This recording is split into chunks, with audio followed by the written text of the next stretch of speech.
Okay, so I'd like to begin by acknowledging that we are in Mi'kma'ki, the ancestral territory of the Mi'kmaq people. Also, I'd like to acknowledge that people of African descent have been in Nova Scotia for over 400 years, and I like to honor and offer gratitude to all those descendants and all those who came before us. Okay, so I guess we'll start right away since it is 3:01 and who knows how long the snow will go on for. Um, Let me just share my screen and we'll get right into some things that I find interesting. I'm hoping that we can kind of have a informal conversation and talk about some of these ideas at the end, some of your experiences and what what you see in this that kind of speaks to you in your teaching context. Okay. So bear with me for a moment. I haven't done a webinar in a little bit.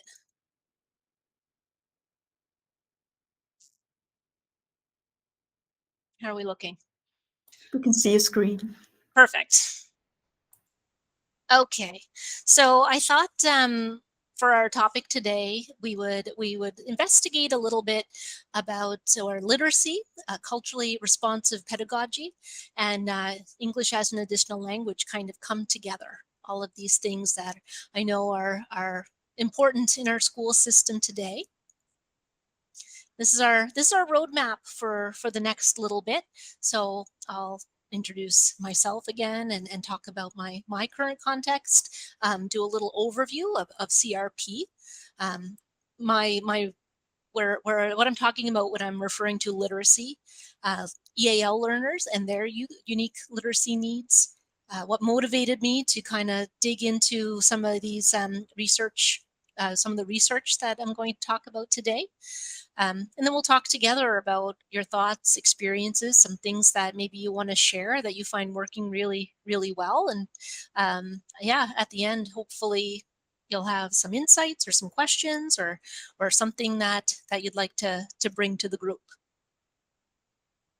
Okay, so this is me where I am. This is where I am right now.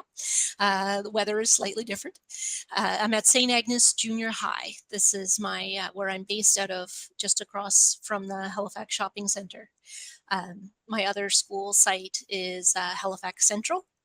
This is my 20th year of teaching, and I used to teach secondary classroom, junior high and high school, and then went into resource before going into EAL support, where I've been for the past 10 years.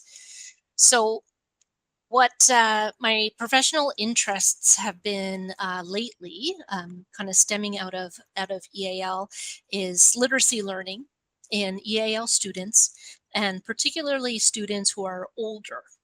So our students at the junior high and high school level who still have early literacy needs. Um, my current caseload between the two buildings is I have 54 students on the caseload, but just looking at their profiles this week even, I have 14 students who do not have a functional level of literacy in any language. So what I'm referring to there is that they do not have a grade 4 or late grade 3 level of literacy, even in their home language. Um, so what I've been doing myself, and as you may know, if you're a secondary teacher, even though I was a classroom English language arts teacher, I never had training or methods in early literacy instruction. So the actual how to teach someone to read from scratch. You know, at those higher levels, you work a lot with strategies to improve your comprehension, or you work at compensatory type things, especially from a resource lens. But I never had that experience of teaching, you know, phonological awareness and starting right at the alphabet. And I soon learned that it's needed. It is needed at the secondary level, but there really is no avenue for our students to access that. Um, So I've been doing my own kind of work. I've been going to, or I'm on my last course of a program at Memorial University that's reading development and instruction, and I've learned a lot since then. So I'm going to share some things with you that I've found useful, or at least interesting. One thing I want to note is that I'm not a CRP specialist. I'm not a culturally responsive pedagogy specialist, but in the role of EAL, they kind of it is a big part of the job. It's a big part of the EAL work, but not only that, in Nova Scotia, it really is the framework that we are all working in. Is knowing your learners, working with their strengths, and hoping to tackle some of the challenges that they have. Um, and I would encourage you, if you have learners such as mine, you don't have to invest in another program or a master's or things, but even some self-directed things I found really useful, like looking at the UFly website, or going through their manual. A lot of teachers find it very accessible and really kind of laid out. So that's the work I'm doing at the moment. So for CRP, of course, Zaretta Hammond is a real important name that you'll come across a lot in this work. And I just thought this was a nice one slide to remind us all that culturally responsive teaching is the educator's ability to recognize students' cultural displays of learning and meaning making and respond positively and constructively with teaching moves that use this cultural knowledge as a scaffold to connect what the student knows to new concepts and content in order to promote effective information processing. So this is really like building those schemas. So it's much easier to, like, those neural pathways work by us making connections in our brain with the information we already have in there, and building on that, somehow bridging what we already know. Everybody has funds of knowledge. They're all very different, depending on the learning context. And what I should note is a lot of my literacy learners, they're students with interrupted formal education. So in whatever circumstance they've come from, there's things that happen in their life where they could not go to school or have missed years or consistent schooling, but they still have tremendous funds of knowledge that we can connect to, that we can build on. Um, so all the while, educators understand the importance of being in a relationship and having the social emotional connection to the students in order to create a safe space for learning. And that is something that I believe in 100%. If a student does not feel like they belong, or that this classroom is just not the right place for them, or it's beyond their ability, then learning just cannot happen. If they do not feel welcome, if they do not feel safe, I just that is just a non-starter for learning.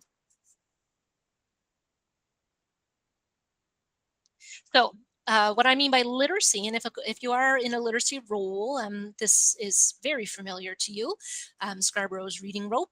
And I just really like this visual for those of you who may not have a literacy background. Um, it basically ties together all the components to reading. So, and it's very famous. A lot of our it's the theoretical framework that a lot of our literacy work is built on. So really, what it suggests is that there's two main ropes tying into the strong braided rope. So we have items under language comprehension, which is one's background knowledge, which we just sort of addressed, vocabulary, language structure, which is the syntax, the word order of a sentence, verbal reasoning, and their um, print concepts, what they recognize as print concepts. And when we think about language comprehension, really think about it, you should think about it as their oral language. Your oral language, and for an additional language learner, is really telling, so what, it's really like your potential for reading. So the vocabulary someone uses, and the way they speak, if they speak in complex sentences, if they speak in full paragraphs, and like those are all indicators of what their potential for reading is, assuming they do not have a reading disability. So oftentimes when your EAL student comes in, they may be able to decode, but do not have the oral language proficiency yet to demonstrate their understanding. And the other part is word recognition. So that's really like the science of reading, the phonological awareness, decoding, sight recognition. And these two, or all of these little threads in the rope kind of weave together for successful, skilled reading. There's one thing that I'll mention here. Some people criticize the rope for not accounting for executive functioning.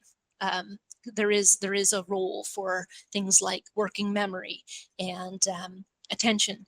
That's a big one that teachers will, of course, you must be able to focus on a text to be able to decode and comprehend it. So there is another layer there that does affect the reading rope.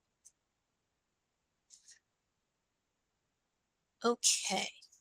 So in terms of EAL learners, one thing that's important is that it is generally agreed upon that people learn to read the exact same way. Doesn't matter what their first language is. So it's the phonological awareness, applying an alphabetical or an alphabetic principle. Now, of course, many Asian languages are logographic. So instead of a sound letter relationship, the character represents, my understanding, I don't read any Asian languages firsthand. So secondhand information here, that the character represents like an item or a concept, a little bit different than a letter or a symbol representing a sound in our oral language. Okay, so for EAL learners, the process is the same. You would start with alphabet and build upon with phonological, like the same systematic reading interventions or direct instruction as you would with a first language learner.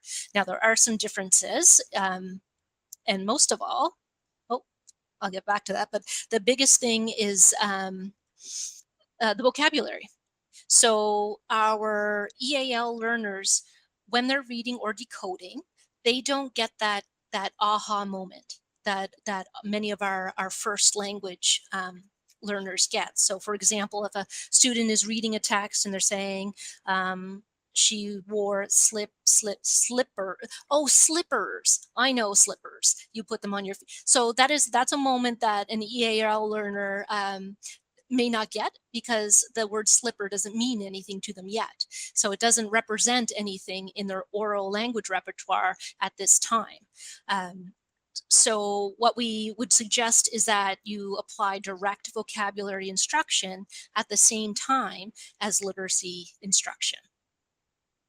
And you kind of, if you think about, a student who is about 5 years old, they have the advantage of, they have about 10,000 vocabulary words. So in our 5-year-olds who have grown up in Nova Scotia, they generally, I mean, there's lots of things that environmental factors there, but they would generally have about 10,000 English vocabulary words coming into school, whereas many of our English as additional language students wouldn't have nearly that many English words.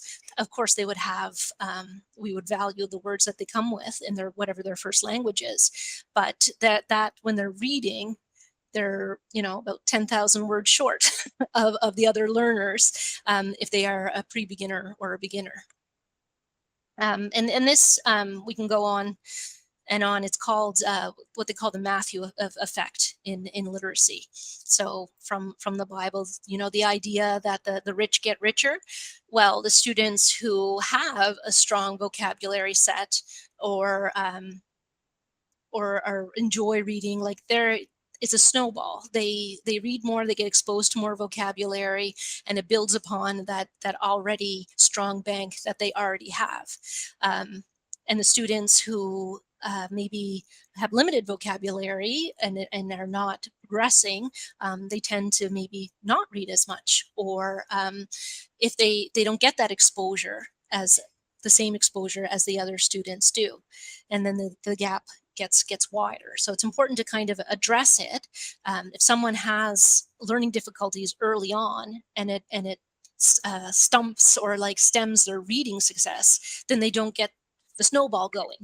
They don't get the same exposure to rich vocabulary texts. And there's a famous study, because it just popped in my mind now, and I didn't prepare to talk about it, but you probably are familiar with a study that talked about correlating the number of books in a child's home with their vocabulary. One of the noteworthy parts of that study is TV doesn't do the same thing.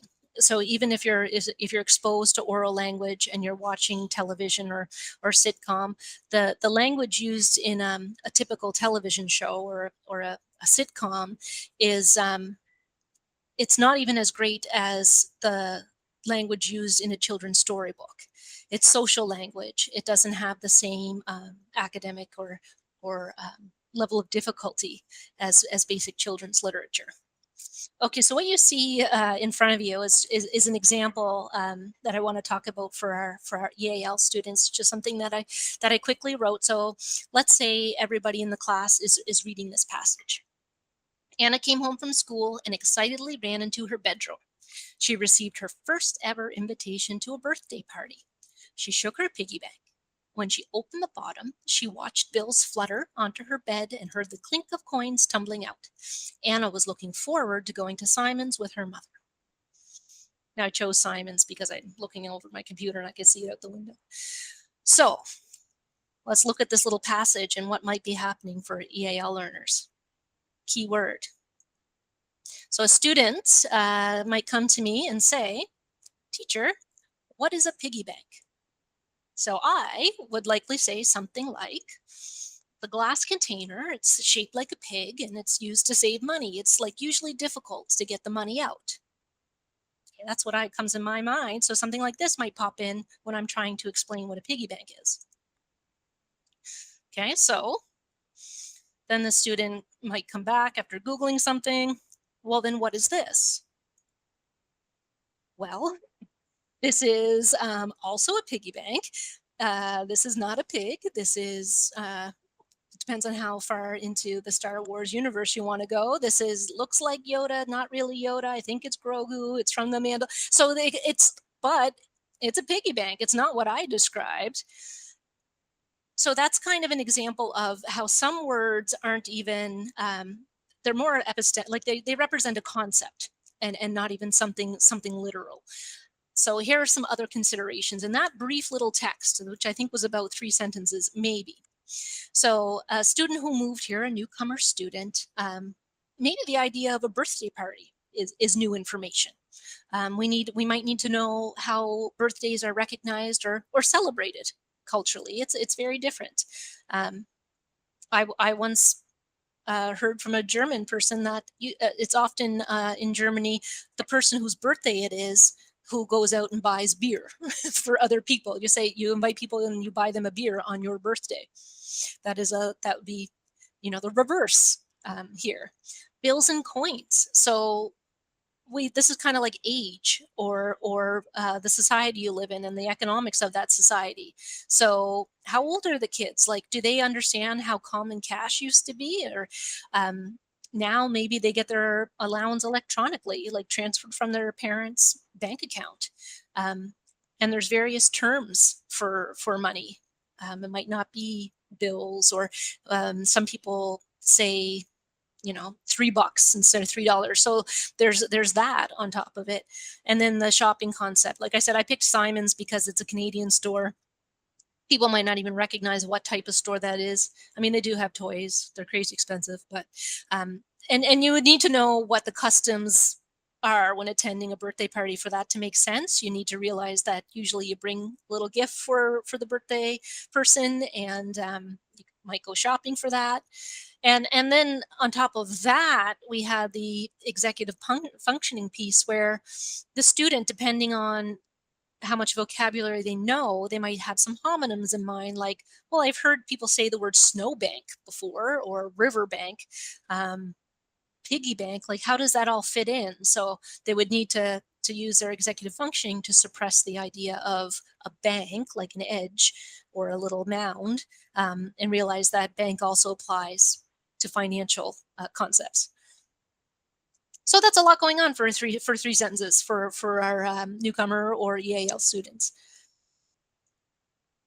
All right, so these are some interesting, I thought were interesting studies. And one thing I wanted to note here that I chose these studies when I was looking for, well, let me back up here. How this started was I was doing some coursework and I came across a quote by Claude Goldenberg. He does a lot of work in reading and particularly second language acquisition and reading. And the quote said, "There's no empirical evidence that supports CRP as having a positive effect on students' reading." And that was one of those moments where, I stop and read the line 3 times. I was like, that doesn't connect with my background knowledge. There's like, that doesn't make sense. And so I was like, well, I'm gonna check this out. And I kind of went down a bit of a research path of my research question: does reading culturally responsive texts increase reading comprehension in EAL students? Because what are we doing? Because we hear all the time that our texts need to be culturally responsive. So I thought I'd check it out for myself, and all these studies are with EAL students. So a lot of this work is just with the general population or certain demographics, and we don't often look at how the text or the materials we use are received by EAL students. And even in terms of CRP and in all of Nova Scotia's efforts to close the achievement gap, I think sometimes the first thing that comes to mind when people talk about CRP and strategies are our ANS and Mi'kmaq students. And how important it is to make sure that our students connect to the materials to improve chances for success. And I just feel, I know I'm biased because all of my students are EAL students, but sometimes I feel like they get maybe a little bit forgotten about how CRP can support them. So that was another motivator here. So let's and in Nova Scotia, our demographics in EAL, they are linguistic and racial minorities. They tend to be in our context. So first up, I found a little meme for each one of these studies, something visual for you to look at, and what I think connects to the heart of the study. So we have a little kitty cat here. And my research question was, how do CR texts impact reading assessments? So another thing was I looked at a broad ranges or broad student ages, in case you kind of know you all probably teach different grades. So this first study by Ebe was in elementary, and I'll let you know what the highlights say. I'll do your research. So she designed a CRP rubric herself. Her little research was on 9 grade, she called them ELLs, which is common in the States, 9 grade 3 ELLs. And she used stories from a commercial testing kit. So all the stories had the same word count and assessment level. She didn't identify what commercial testing kit it is. I can make a guess. Maybe you can see it over my shoulder. So it was a commercial testing kit. And they had a choice of 2 stories. So both stories were within either their instructional or independent reading level. So they were texts that they were capable of reading. And what she found was that students remembered less or were not as accurate when retelling the less culturally responsive story. Also, in the miscue analysis, students did not read as strongly with the less culturally responsive story. Now, the limitation of this is that there were only 2 stories used. I will show you, and I actually made a Google Doc with this rubric on it for Peru to put in the chat in case you want to modify it and make it your own. But let me show you that rubric that she created. I thought it might be useful. So in this little research, the student filled out this rubric. So that's how the level of cultural responsiveness was determined. So even like look at this easy scale 4 to 1. Are the characters in the story like you or your family? Have you ever lived in or visited places like those in the story? Could the story take place this year? How close do you think the main characters are to you in your age? So the next question I want to draw your attention to, because I would likely change this. I would not say does the story have characters who are boys? If you're a boy, I would probably say do the main characters in the story have a similar gender identity to you? So that's something. If I left it on the handout because I cited the author.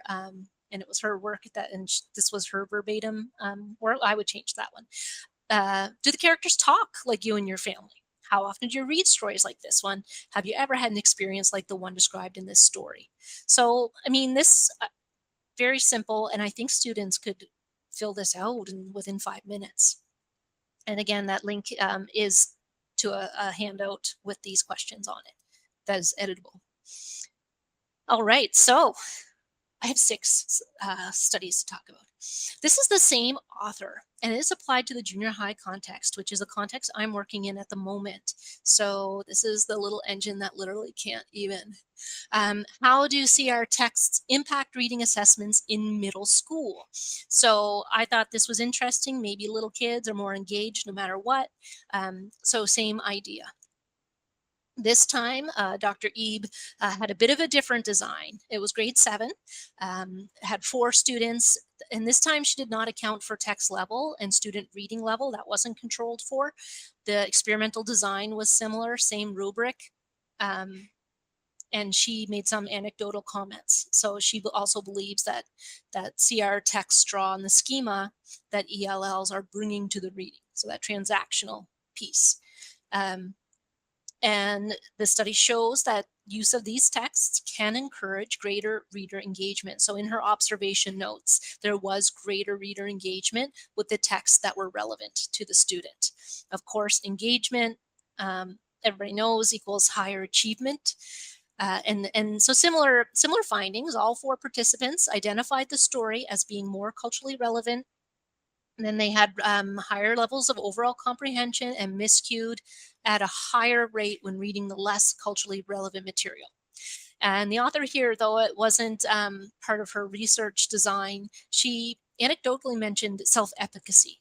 So self-efficacy, of course, believing in yourself as a reader. when you're reading things that connect to you, she felt there was a connection there. Okay. Now this one is, we're going to take a little turn here. So this one I think was a really interesting study for our research question of does it affect reading comprehension when you're reading culturally responsive texts? And this is a little hint of what this author found.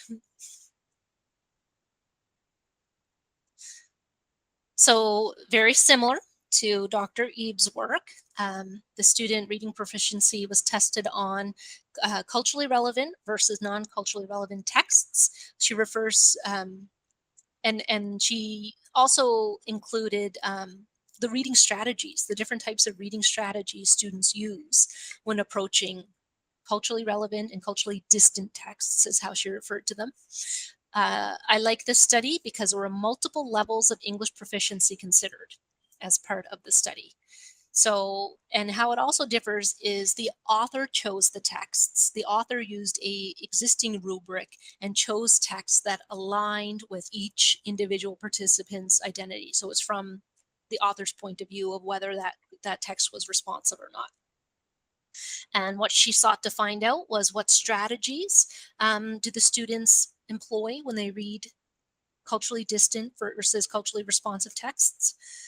How does each English learner use these strategies to make meaning while reading in various social settings? And what are the similarities and differences in strategy use with the different materials?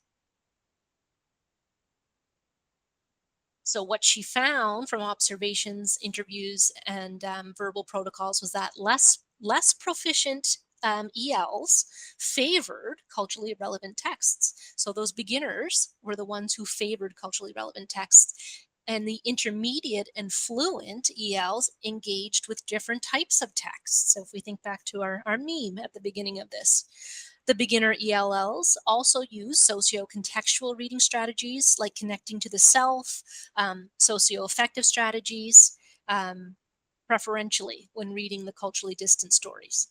And the more advanced ELs emphasize other strategies, so higher order thinking strategies, which that may not be surprising. So such as connection to the text, inferencing, questioning, synthesizing, and evaluation. And what I thought was the most interesting part was the advanced English learners did not do noticeably better with culturally relevant stories. They read them just as competently. And she also mentioned there's an element of self-efficacy when someone appears to be an element of self-efficacy when someone's reading something that responds to their culture or applies to their culture. Okay, so what about the kids and their attitude? How do CR texts affect student attitudes? That's why I chose this one. And if you look at our pictures, so we have Civil War on Sunday, Twister on Tuesday, Revolutionary War on Wednesday. It says I'm not looking forward to, let's just say I'm not looking forward to Thursday and Friday, but I would suggest that anybody who's not white Anglo-Saxon is probably not looking forward to reading any of those days of the week. If I may judge a book by its cover, they look as pretty bland and beige as the skin tones on the characters. But I definitely saw Magic Treehouse books in all of our classrooms years ago. Okay, so in this study, seventh graders' vocabulary knowledge and attitudes towards English lessons when culturally responsive texts were used versus not. So it didn't target the recall and accuracy like the others. It was from the perspective of vocabulary. So the experimental group, they had reading comprehension instruction enriched with CRP materials in 2 lesson hours per week for 6 weeks. Now the other ones, they just used like the regular materials that this school was using with no effort to make it culturally responsive. So their questions were, is there any significant difference between the vocabulary pre-test and post-test and retention scores between the experimental group and the other group, the control group? Is there any statistical significant difference in favor of the experimental group between the attitudes in the identifying attitudes in the pre-test and post-test scores? All right, and this one's a visual. So this is for the vocabulary. I know you can't quite see. So the line on top is the experimental group, and the pre-test, they were very similar, and just the visual, like the post-test, is just this top line is that experimental group that got responsive materials. The other one, not. So that speaks for itself. And then the attitudes, I'll show that with a visual. Somehow attitudes got worse with the students who didn't. This is the students with the who had the CRP materials. So it's just complete opposite. Okay, we're doing great for time. I have 2 more that I thought were interesting to talk about. So how does CR text affect reading performance? And this one, I wanted to look into that self-efficacy a little bit more because we all know what it's like to have a student that doesn't see themselves as a reader or even a learner. It's really hurts. Like it's really frustrating and really sad as a teacher when someone just doesn't feel like it's for them. So this meme is a hint. So in this one again, grade 7. This was a much larger study group though. So we talked, so they looked at word count, lexile score, those types of things when choosing the material. Those are all controlled for. This study was homogeneous, so they were all Hispanic students, which is not uncommon in American studies. The other stuff, like there were studies reflected from around the world. I don't think I said what countries they were. Now, the questions were, how do culturally familiar reading tasks, so they were referred to as culturally familiar, and culturally unfamiliar reading tasks influence students' recall and reading comprehension? And then how does it affect their self-efficacy beliefs? So this is not just anecdotal this time. This time they have data to support it. And so the results were that there was a statistically significant increase in self-efficacy scores for the culturally familiar reading tasks. Now, there was some concern that it didn't hold up under more conservative scrutiny. They had to disclose that. One of the limitations was that they didn't look at the pre-test reading level, so it wasn't taken into account. They didn't measure pre and post. All right, finally, if you have older learners, if you're in high school and you have young adults, this is one that applies to that age group. How do CR texts affect older learners? So we have a little more mature reading over there. This one was not as kind of scientific. There's a lot of anecdotal and observations, a lot of qualitative data that came out of it. So the subjects were young adults. The approach was literature circles. So they had some literature circles. They were comparing the culturally responsive literature circles to the previous instructional methods. And then they referred to them as, this was English as a foreign language learner. How do they respond to the culturally relevant aspects? And then again, attitudes. So from here, culturally responsive texts do affect level of reader engagement and confidence. And just like in that earlier Kim study, several participants did point out that they like to read about other cultures too, though. So they feel they learn from the experiences and are engaged by the experiences of characters who are unlike them.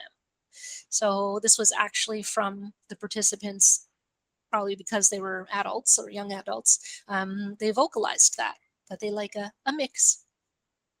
Okay, so that was some research to back up our what we probably already thought about culturally responsive texts. And so this brings me back to, well, what was Goldenberg talking about when he was talking about there not being empirical evidence that supports CRP as having a positive effect on students' reading? Like, why would you say that? And what he must have been referring to, if you remember the two strands I showed you, we had the language comprehension on the top, we had the word recognition on the bottom, which is the nuts and bolts of reading, the alphabet, the phonological awareness. He was referring to that second strand. So I zoomed in on it. So when we're talking about letter recognition, sounds, blending, those really early stages of learning written text or learning to decode, it does not matter. And this just makes sense that until you get to the comprehension piece where there's something to follow or information to be to retell, it doesn't matter if the words are culturally responsive. And that just makes sense because what we're talking about here at those early stages of instruction are sounds. And if you've done early literacy instruction, I mean, some of the words in like word attack, for example, we don't even use real words. You use letter combinations that make certain sounds to kind of teach that. So in that sense, there's no reason to use culturally responsive words or vocabulary when we're talking about actually early decoding. One thing I do want to say there is that although it's common practice to use nonsense words when teaching English speakers to read in English, it's not a good use of your time to use nonsense words with EAL learners. You might as well use a real vocabulary word so you can get that dual instruction of explicit vocabulary instruction and reading instruction. So yes, I would say in some CRP text is very important when it comes to reading comprehension and that higher level, but when it comes to sounds and letter recognition and those very early parts, it doesn't apply. So some key findings from those 6 studies that we did a little bit of a roller coaster ride through. The biggest thing is that Sims Bishop quote. Books as mirrors, windows, and sliding glass doors. Your classroom library really should reflect the student's identity, but also provide them some windows into other people's lives and lived experiences, and create sliding glass doors, create opportunities. So a good mix is you know a recommendation for sure. And to be aware that culturally relevant books are not the same as multicultural books. Um, of course, multicultural books are great because then if there's somebody in the classroom who identifies with the culture represented in the books, but it's not quite the same because really culturally responsive texts are curated for the audience in front of you. So it might be different from year to year in your classroom depending on who's there, who shows up that year. Lack of representation of culture and history can affect self image and influence one's learning experience. Generally, self efficacy and engagement are positively impacted by culturally responsive reading materials. Engagement is clearly connected to motivation and positive literacy outcomes, so those two tied together. And this was interesting again from that Kim study. So she claims in order to conceptualize and facilitate second language reading, we need to understand not only cognitive and linguistic processing, so bottom up and top down, but also the cultural context and prior experiences of the student. So it's not just about the reading rope, Scarborough's reading rope. There's that other layer of knowing the student, and that's what CRP is all about, knowing the student and be able to respond to that, make those connections socially and make the connections in their schema for educational planning. So in the end, multilingual learners are increasingly enrolling in Nova Scotia schools. Implementing research-based approaches that benefit our newcomer students is imperative. We really need to support them in any way we can. Okay, and basically, yeah, avoid using nonsense words. So word recognition parts when you're doing word work before you're doing connected text or passage reading. I wouldn't break my neck looking for culturally responsive words or sight words. Explicit vocabulary instruction is in tandem to early literacy instruction. Some people might get the idea, well, if they're reading and they don't have the oral language vocabulary or recognize the concepts that they're reading, then maybe we should just focus on oral language development. Why don't we just for the first bit teach someone how to speak, and then we address the reading, because then they'll be able to connect the print to the oral language. But the reality is that approach might make sense, but we don't have time for that. Like, we have very little time to prepare students and get them ready or get them up to grade level. So doing it in tandem, like doing vocabulary instruction at the same time that you're doing reading instruction, is the only way that we can do this within public school and try to get students prepared and get them on track. So as you probably guessed, the results are that CR texts have a positive effect on reading comprehension. And using a variety of texts from diverse perspectives is important. And what I think is the most important is if you have if anything in here resonated with you, or you have something that you want to comment on, or something that you're questioning, or offering something from your experience, I would love to hear it.